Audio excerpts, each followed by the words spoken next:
Hello दोस्तों, welcome back to my YouTube channel.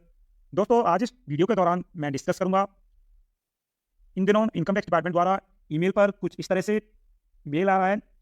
Mail E camping के तहत भेजा जा रहा है और साथ ही अगर आप मोबाइल पर मैसेज देखोगे तो मोबाइल पर भी मैसेज इस तरह से आ रहा है। अब इन मैसेज का क्या मतलब है, ये डिपार्टमेंट द्वारा किस लिए भेजे जा रहे हैं, किन लोगों को भेजे जा रहे हैं और इसका रिस्पॉन्स कैसे करना है। यदि आपको ज़रूरत है ITR फाइल करने की तो ITR कैसे फाइल करना है और किन किन केसेस में ITR फाइल करना ज़रूरी है और किन किन केसेस में ITR फाइल करना ज़रूरी नहीं है। इस वीडियो के दौरान हम इन तमाम बातों पे डिस्कस करेंगे, साथ ही मैं आपको प्रैक्टिकली रिस्पॉन्स करके दिखाऊंगा। साथ ही दोस्तों, मैं इससे पहले मैंने एक वीडियो अपलोड किया था जिसमें मैंने इनकम टैक्स डिपार्टमेंट द्वारा ई कैंपेन के तहत नॉन फाइलर्स को भेजे गए मैसेज के ऊपर मैंने डिटेल वीडियो बना करके अपलोड किया था। तो दोस्तों, अब मैं आपको ईमेल आईडी के ऊपर किस तरह से मेल आता है ई कैंपेन का और उसको कैसे समझें, साथ ही उसका कैसे रिस्पॉन्स करें, मैं इस वीडियो के दौरान आपको बताऊंगा। तो दोस्तों, सबसे पहले मैं एक बात बता दूं, कुछ लोग बोल रहे होंगे हमें तो कोई मेल नहीं आया। ऐसा भी हो सकता है इनकम टैक्स पोर्टल पर आपकी जो मेल आईडी अपडेट ही ना हो सकता है किसी और की मेल आईडी अपडेट हो, तो मेल उसी मेल आईडी पर जाएगा जो आपकी पोर्टल पर अपडेट है। मैंने ये चीज़ क्लियर कर दी। मेल किस मेल आईडी पर जाएगा, अब मैं आपको बता दूं। आपने ईमेल को लॉगिन कर लेना है। लॉगिन करने के बाद इनबॉक्स में आपको इनकम टैक्स कंप्लायंसेस के द्वारा मैसेज रिसीव हुआ होगा, जैसा कि आप यहाँ पर देख सकते हो, इनकम टैक्स कंप्लायंसेस। और यहाँ पे जब इस पर क्लिक करोगे तब आपको यहाँ पे e campaign non filer for the assessment year 2023-24 और यहाँ पे जो सेंडर होगा उसका एड्रेस होगा support@inside.gov.in। इसका आपने ध्यान रखना है क्योंकि बहुत सारे फ्रॉड ऐसे हो रहे हैं जिसमें आपको सैम मेल कोई हैकर भेज करके आपके साथ साइबर फ्रॉड कर सकता है, तो आपने इस चीज़ को भी इंश्योर कर लेना है। उसका दोस्तों यहाँ पे e campaign non filers assessment year 2023-24 और यहाँ पे इंडिविजुअल का नाम दिया गया होगा। अब नीचे स्क्रॉल डाउन कर लेते हैं तो यहाँ पे आप देखोगे यहाँ पे डॉक्यूमेंट आइडेंटिफिकेशन नंबर, उसके बाद यहाँ पे डेट भेजा गया है, उसके बाद असेसमेंट ईयर किस ईयर के लिए आपको भेजा गया है, उसके लिए फाइनेंशियल ईयर क्या होगी वही साथ में नीचे यहाँ पे दिया गया है। उसके बाद दोस्तों यहाँ पे बताया गया है कि आपको यह मैसेज क्यों रिसीव हो रहा है। यहाँ पे नीचे दिया गया है कि डिपार्टमेंट के पास आपके फाइनेंशियल ट्रांजेक्शन्स पब्लिक एक्टिविटीज से रिलेटेड कुछ एक इन्फॉर्मेशन है और however as per record available you do not appear to file the income tax return। Department के रिकॉर्ड के हिसाब से आपने अब तक ITR फाइल नहीं की है असेसमेंट ईयर 2023 और 24 के लिए। साथ ही यहाँ पे फाइनेंशियल ईयर भी ब्रैकेट में दिया गया है, ये उन लोगों के लिए जिनको असेसमेंट ईयर और फाइनेंशियल ईयर में डाउट होता है। साथ ही दोस्तों यहाँ पे some significant information available with the income tax department includes the following. कुछ आपकी इन्फॉर्मेशन जो डिपार्टमेंट के पास अवेलेबल है वो यह है, नीचे दी गई है। यहाँ पे purchase of securities and units of mutual fund amount दिया गया 3,45,397। आपने इंटायर फाइनेंशियल ईयर के दौरान 3,45,397 का शेयर मार्केट में या तो म्यूचुअल फंड खरीदा या फिर शेयर्स परचेज किए हैं, हो सकता है दोनों भी हो। उसके बाद दोस्तों आपको इंटायर ईयर के दौरान जो सेल रिसीव हुई वो है 10,27,181। साथ ही दोस्तों यहाँ पे नीचे दिया है sale of securities and units of mutual fund 5,95,891। आपने इंटायर ईयर के दौरान 5,95,891 रुपीज के म्यूचुअल फंड या फिर शेयर्स बिक्री भी किए हैं। अब नीचे और स्क्रॉल डाउन कर लेते हैं। अब यहाँ पे दिया गया है the objective of this campaign is to validate above information and promote voluntary compliances. इस ई कैंपेन का एक मुख्य उद्देश्य ये है कि आपको आपकी फाइनेंशियल ट्रांजैक्शंस के बारे में जानकारी देना, साथ ही उनको आपसे वैलिडेट कराना कि ये जो ट्रांजैक्शंस हमारे पास हैं वो आपके द्वारा ही किए गए हैं, क्या वो सही हैं, क्या वो टैक्सेबल हैं, क्या वो टैक्सेबल नहीं है। ये सारी जानकारी आपने उसके ऊपर सबमिट करनी है। अब दोस्तों यहाँ पे बताया गया है आपको स्टेप क्या लेना है। यहाँ पे स्टेप्स में आपको 3 तरीके फॉलो करने हैं। फर्स्ट आपको लॉगिन करना है, उसके बाद आपको इन्फॉर्मेशन चेक करना है, उसके बाद आपको रिटर्न्स को अपलोड करना है। अब दोस्तों यहाँ पे नीचे दिया गया है कि कैसे कैसे इन स्टेप्स को फॉलो करना है, तो मैं आपको बता दूं। सबसे पहले आपको incometax.gov.in पर जाना है, वहां पर आपको लॉगिन करना है। लॉगिन करने के बाद आपको जाना है पेंडिंग एक्शन में। पेंडिंग एक्शन टैब के अंदर आपको कंप्लायंसेस पोर्टल पर क्लिक करना है। जैसे ही आप कंप्लायंसेस पोर्टल पर क्लिक करोगे उसके बाद आप कंप्लायंसेस पोर्टल पर रिडायरेक्ट हो जाओगे। जब कंप्लायंसेस पोर्टल सही से ओपन हो जाता है उसके बाद आपको कैंपेन टैब पर क्लिक करना है, वहां पे आपको नॉन फाइलर्स दिख जाएगा। अब उसके बाद दोस्तों आपको वहां पर आपको अपनी इंफॉर्मेशन देखना है, वहां पे आपके कौन कौन से ट्रांजैक्शंस दिए गए हैं और आपको रिस्पॉन्स सबमिट करना है उन ट्रांजैक्शंस के ऊपर। उसके बाद जब आप रिस्पॉन्स सबमिट कर देते हो तो आपको या तो आप बोलोगे कि मैं रिटर्न फाइल करूंगा या आप बोलोगे कि मुझे रिटर्न फाइल करना जरूरी नहीं है। आप बोलते हो कि मैं रिटर्न फाइल करूंगा तो आपको रिटर्न अपलोड करना पड़ेगा, रिटर्न फाइल करनी पड़ेगी, वो यहाँ पे थर्ड ऑप्शन में आएगा। ये दोस्तों सारे स्टेप्स मैं आपको इस वीडियो के दौरान प्रैक्टिकली करके भी दिखाऊंगा। उसके बाद दोस्तों स्क्रॉल डाउन कर लेते हैं। अब यहाँ पे दिया गया है कि किस तरह से आपको रिस्पॉन्स करना है, उसके बारे में जानकारी नीचे दी गई है। तो दोस्तों यहाँ पे साथ ही हेडिंग दी गई है how to submit response on displayed information. अब आपकी जो इन्फॉर्मेशन दी गई है उसके ऊपर आपको कैसे रिस्पॉन्स सबमिट करना है। तो दोस्तों सबसे पहले आपको सबसे फर्स्ट में आपको यहाँ पे सबमिट प्रीलिमिनरी रिस्पॉन्स सबमिट करना है, जिसमें आपको बताना होगा कि आप आईटीआर फाइल करोगे बिफोर 31 दिसंबर या फिर आपकी इनकम उतनी नहीं है कि आपको आईटीआर फाइल करना जरूरी हो, और आपको सबमिट बटन पे क्लिक कर देना है। उसके बाद दोस्तों यहाँ पे दोस्तों टोटल 5-7 ऑप्शंस मिलेंगे, जिसमें कई ऑप्शंस होंगे कि मैं आईटीआर अपनी स्वेच्छा से फाइल करना नहीं चाहता, मेरी जानकारी सही नहीं है और मैं अपना आईटीआर फाइल करूंगा। इस तरह से ऑप्शंस आपको मिलेंगे। उसके बाद दोस्तों सेकंड ऑप्शन है यहाँ पे सबमिट फीडबैक ऑन इन्फॉर्मेशन। जो फाइनेंशियल ट्रांजेक्शंस आपके रिफ्लेक्ट हो रहे होंगे उन पे आपको फीडबैक सबमिट करना है। कुछ ट्रांजेक्शंस ऐसे होंगे जैसे आपने कोई प्रॉपर्टी, हस्बैंड वाइफ हो, हस्बैंड वाइफ के नाम पे प्रॉपर्टी परचेज कर ली, आप उसमें एक ही इंडिविजुअल के पैन पर वो ट्रांजेक्शन रिफ्लेक्ट कर दिया, तो आपको फीडबैक में जाकर के आपने रिस्पॉन्स में सबमिट कर सकते हो कि ये जो ट्रांजेक्शन है वो पार्शियली मुझे बिलोंग करता है, पार्शियली किसी और के पैन को बिलोंग करता है। तो आपको वहाँ पे जब फीडबैक पर क्लिक करोगे तो वहाँ पे एक्सपेक्टेड करके एक आइकॉन बना हुआ आएगा, मैं आपको आगे दिखाऊंगा, उसके ऊपर आपको फीडबैक सबमिट करना होगा। तो बाद उसको स्क्रॉल डाउन कर लेते हैं। दोस्तों फीडबैक में क्या क्या ऑप्शन आपको मिलेंगे। First, information is correct. ये फीडबैक में एआईएस के फीडबैक की बात कर रहा हूँ। ये ऑप्शन आपको वहीं पर जब फीडबैक के ऊपर क्लिक करोगे एआईएस के लिए तब आपको मिल जाएंगे। इन्फॉर्मेशन इज करेक्ट, जो भी इन्फॉर्मेशन अवेलेबल है वो आपके मुताबिक भी करेक्ट है। उसके बाद दोस्तों information is not fully correct, जो इन्फॉर्मेशन रिफ्लेक्ट हो रही है मैंने जैसा कि आपको बताया वो फुली करेक्ट नहीं है, और वहां पर आप अकाउंट नंबर, वैल्यू, इन सब चीज़ों को आप चाहो तो अपडेट भी कर सकते हो। उसके बाद दोस्तों यहाँ पे जो थर्ड ऑप्शन है वो है information relates to other PAN public year. यह जो इन्फॉर्मेशन है किसी और के पेन की होगी।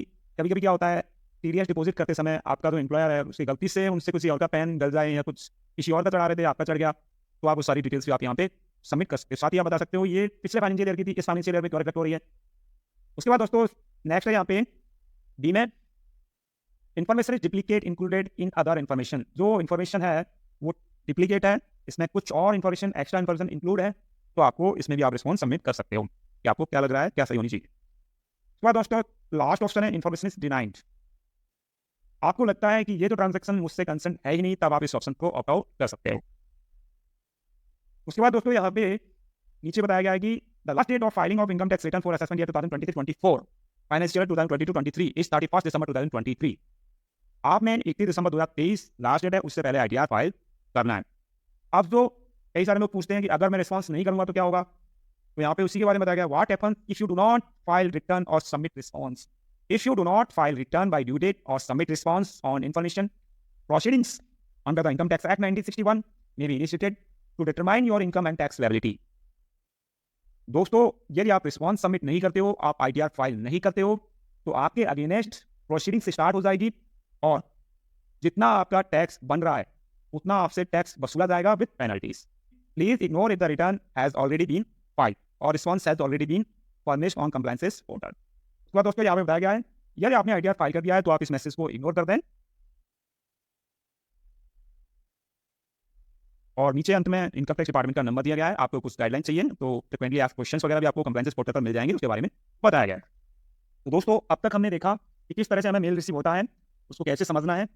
अब हम देखेंगे इसको रिस्पॉन्स कैसे सबमिट करना है। दोस्तों मैं यहाँ पर इनकम टैक्स पोर्टल पर लॉगिन कर चुका हूँ। लॉगिन करने के बाद आपको जाना है पेंडिंग एक्शन में, उसके बाद आपको यहाँ पर कंप्लायंसेस पोर्टल पर क्लिक करना है। अब आपको यहाँ पे प्रोसीड पर क्लिक करना है। अब आप रिडायरेक्ट होकर के कंप्लायंसेस पोर्टल पर आ चुके हो। कंप्लायंसेस पोर्टल पर आने के बाद आपको यहाँ पे ई कैंपेन टैब पर क्लिक करना है। उसके बाद दोस्तों इस तरह से इंफॉर्मेशन डिस्प्ले होगी।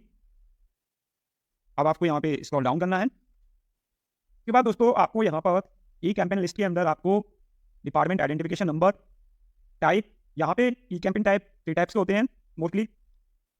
एक हो गया नॉन फाइलर, जो जिस केस में आपको मैसेज मिला हुआ है। दूसरा हो गया दोस्तों हाई वैल्यू ट्रांजेक्शंस के लिए, और तीसरा दोस्तों सिग्निफिकेंट ट्रांजेक्शंस के लिए यहाँ पे आपको ई कैंपेन का मैसेज भेजा जाता है। उसके बाद दोस्तों यहाँ पे डिस्क्रिप्शन में दिया गया है non filers for assessment year 2023-24। आपने इस असेसमेंट ईयर के लिए आपने आईटीआर फाइल नहीं किया है, आपको मैसेज कब भेजा गया, अगेन यहाँ पे सेम डेट दी गई है 10 दिसंबर 2023। उसके बाद आपको रिस्पॉन्स कब तक सबमिट करना है, 17 दिसंबर 2023 तक आपको रिस्पॉन्स सबमिट करना है। तो दोस्तों अब हम कैसे रिस्पॉन्स सबमिट करेंगे, आपको यहाँ पे स्टेटस पेंडिंग दिख रहा है। यदि आप रिस्पॉन्स सबमिट कर देते हो तब आपको यहाँ पे स्टेटस 10 हो जाएगा, पेंडिंग से पार्शियली सबमिटेड में आ जाएगा। वो आपके ऊपर डिपेंड है कि आपने क्या रिस्पॉन्स सबमिट किया है। उसके बाद दोस्तों यहाँ पे क्लिक करना है। क्लिक करने के बाद आपको स्क्रॉल डाउन करना है। अब नीचे डिपार्टमेंट के पास जो इन्फॉर्मेशन अवेलेबल है वो कैटेगरी वाइज दी गई है, आपको उस पर फीडबैक भी देना है, साथ ही आपको इसका रिस्पॉन्स भी सबमिट करना है। तो यहाँ पे जैसा कि मैंने पहले भी मेल में बता चुका हूँ, वही सेम चीज़ है, वही सेम अमाउंट है, दोस्तों मैं दोबारा बताऊंगा नहीं। तो यहाँ पे प्रीलिमिनरी रिस्पॉन्स, यहाँ पे प्रोवाइड रिस्पॉन्स पर क्लिक करना है। उसके बाद आपको यहाँ पे रिस्पॉन्स डिटेल में question number first, whether the return has been filed, क्या आपने रिटर्न फाइल कर दी है। तो यहाँ पे रिप्लाई में आपके पास क्या क्या ऑप्शन अवेलेबल हैं, आप यहाँ पे जब इस ड्रॉप डाउन पर क्लिक करोगे और यहाँ पे मैं स्क्रॉल डाउन कर रहा हूँ, तो आप यहाँ पर देखोगे yes the return has been filed, ये उस केस में सेलेक्ट करना है आपने रिटर्न फाइल कर दिया है। No I am not able to file ITR, मुझे लगता है कि मुझे आईटीआर फाइल करने की जरूरत नहीं है मेरी इनकम के हिसाब से। उसके बाद दोस्तों नेक्स्ट ऑप्शन है the return filing is not required as the displayed information is not correct or wrong, जो इन्फॉर्मेशन दी गई है वो गलत है, रिटर्न फाइलिंग जरूरी नहीं है। I am able to file ITR but not yet file the ITR, मुझे आईटीआर फाइल करना चाहिए था लेकिन मैंने अभी तक आईटीआर फाइल नहीं किया।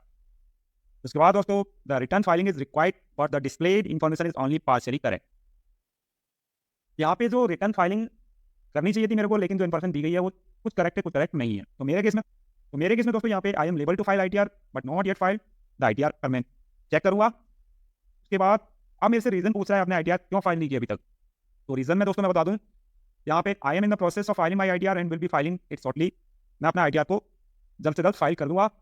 आई am not intending to file the ITR, मेरा इरादा ऐसा है कि मैं आईटीआर फाइल करूंगा ही नहीं। I am in the process of filing my ITR and will be filing shortly को मैं चेक करूंगा। उसके बाद सबमिट रिस्पॉन्स पर मैं क्लिक करूंगा। तो यहाँ पे टोटल एक ही क्वेश्चन है और उसका जवाब यहाँ पे हमने दे दिया है। उसके बाद आपको ओके करना है, रिस्पॉन्स को सबमिट करने से पहले एक बार आपसे फिर से पूछा है।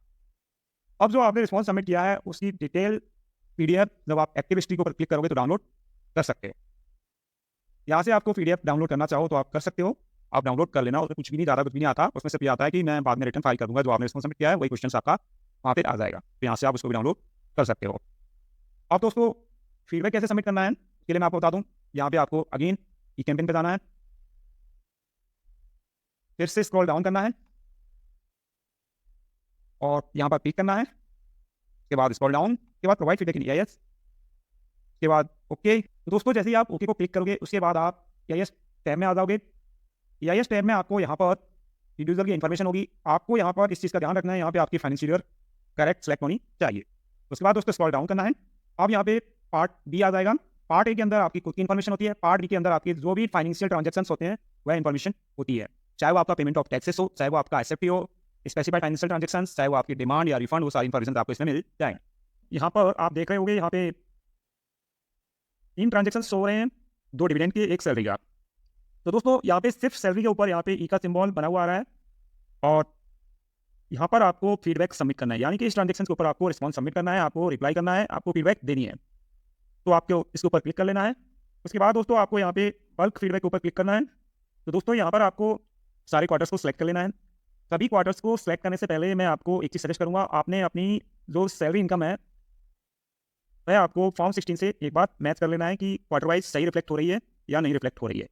जैसा कि यहाँ पे आप देख सकते हो, यहाँ पे क्वार्टर वाइज इस तरह से कितना आपको अमाउंट क्रेडिट हुआ, उसके ऊपर आपने कितना टीडीएस डिपॉजिट किया, वो सारी डिटेल्स यहाँ पे आपको रिफ्लेक्ट होंगी।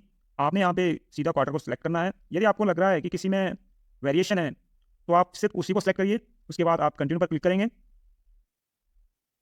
और यहाँ पे फीडबैक टाइप में आपको यहाँ पे स्क्रॉल डाउन करके दिखा देता हूँ। इन्फॉर्मेशन इज करेक्ट, जैसा कि मैंने पहले बताया, अगर करेक्ट है तो करेक्ट। उसके बाद नॉट एक्सेबल, उसके बाद information related to other panel clear, information is duplicate include in other information, information is denied. जब आपको लग रहा है कि ये बिल्कुल मेरे को बिलोंग नहीं करती तब आप इस ऑप्शन को सिलेक्ट कर सकते हो। बाकी के ऑप्शन आपके ऊपर डिपेंड है, आपकी इनकम के ऊपर डिपेंड है, आपके डेटा के ऊपर डिपेंड है कि सही है या नहीं है, उसके ऊपर आप उस हिसाब से आपको फीडबैक सबमिट करना होगा। तो मैं यहाँ पे मेरी इन्फॉर्मेशन करेक्ट है, मैं अपने फॉर्म 16 से टैली कर चुका हूँ, तो इन्फॉर्मेशन इज करेक्ट और आपको सबमिट कर देना है। उसके बाद दोस्तों सबमिट करने के बाद सेम आप इसके डेटा की हिस्ट्री भी आप एक्टिविटी हिस्ट्री पर क्लिक करके आप यहाँ से डाउनलोड कर सकते हो। अब दोस्तों जैसे ही आपका रिस्पांस सबमिट हो जाता है तो आप यहाँ पर जब इसके ऊपर क्लिक करोगे तो आपको आपने क्या रिस्पांस सबमिट किया है वो आप देख सकते हो। अब यहाँ पे स्क्रॉल डाउन करना है और यहाँ पर आपको व्यू रिस्पांस पर क्लिक करना है। दोस्तों यहाँ पर व्यू रिस्पांस पर क्लिक करने के बाद आप यहाँ पर देख सकते हो जो मैंने रिस्पांस सबमिट किया था, I am level 2 file ITR but not yet filed ITR, और यहाँ पर मैंने 14 दिसंबर को रिस्पांस सबमिट किया है, साथ ही यहाँ पे टाइम भी आ गया। तो दोस्तों यहाँ तक तो कार्रवाई होगी, हमने कैसे रिस्पांस सबमिट करना है। अब दोस्तों मैं आपको बता दूं, यदि आपकी इनकम 2.5 लाख से ज़्यादा है तब आपको आईटीआर फाइल करना ज़रूरी हो जाता है, क्योंकि 2.5 लाख से 5 लाख तक आपको 5% टैक्स देना होता है, लेकिन गवर्नमेंट उसको आपको वापस कर देती है यदि आपकी इनकम 5 लाख से ज़्यादा नहीं होती है, उसी केस में आपको वापस करेगी, क्योंकि अंडर सेक्शन 89 आपको टैक्स रिलीफ मिलता है 12,500 का, जो कि 2.5 लाख से 5 लाख के ऊपर 12,500 का टैक्स बनता है। कुछ लोगों के दिमाग में सवाल आते हैं या फिर उनको लगता है कि उनका तो टीडीएस ऑलरेडी कट चुका है, उनके एम्प्लॉयर ने ऑलरेडी टीडीएस सबमिट कर दिया है, या फिर उनकी इनकम 5 लाख से कम होने के कारण कोई टीडीएस डिडक्ट नहीं हुआ, तो आईटीआर क्यों फाइल करना। मैं आपको बता दूं, यदि आपकी इनकम 2.5 लाख से ज़्यादा है, चाहे आपका टीडीएस कटा है। अब दोस्तों आईटीआर फाइल करने की बात आ जाती है, तो मैं आपको बता दूं, चाहे आप बिलेटेड रिटर्न बोलो, चाहे आप आफ्टर ड्यू डेट रिटर्न बोलो, तो कैसे फाइल करते हैं या फिर आप फाइल करना चाहते हो, इसके ऊपर मैं ऑलरेडी वीडियो बना चुका हूँ, उसका लिंक आपको मैं डिस्क्रिप्शन बॉक्स में दे दूंगा, तो आप उसको देख के आप आईटीआर फाइल कर सकते हो। और आपको लगता है कि आप आईटीआर नहीं फाइल कर सकते, तो आप हमारी सर्विस लेना चाहते हो, तो आप मुझे व्हाट्सएप पर संपर्क कर सकते हो, हम आपके आईटीआर को करेक्टली फाइल करेंगे। अब दोस्तों लास्ट में जैसा कि मैंने आपको बताया था, इससे पहले भी मैंने एक वीडियो अपलोड की थी, उससे रिलेटेड जो भी मुझे कमेंट सेक्शन में पूछे गए सवाल और इस वीडियो से रिलेटेड जो भी सवाल एंड जवाब हैं, जैसे कि मैंने क्रेडिट कार्ड से ट्रांजेक्शन किए और वो EIS में रिफ्लेक्ट हो गए, तो मुझे आईटीआर फाइल करना चाहिए कि नहीं चाहिए। मैंने लोन लिया, उसी अमाउंट को मैंने बैंक में डिपॉजिट कर दिया, तो मुझे आईटीआर फाइल करना चाहिए कि नहीं चाहिए।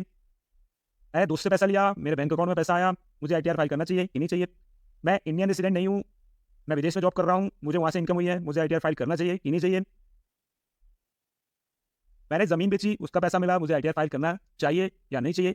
ये तमाम सारे सवालों के जवाब मैं अब नेक्स्ट वीडियो में आपको दूंगा, तो उसका लिंक भी आपको डिस्क्रिप्शन बॉक्स में मिल जाएगा। साथ ही दोस्तों मैं आपको बता दूं, जो कमेंट सेक्शन में 24/7 खुला हुआ है, आपका जो भी डाउट है, जो भी सवाल एंड जवाब है, वो आप मुझे कमेंट सेक्शन में पूछ सकते हैं, मैं आपको 100% रिस्पॉन्स करूंगा।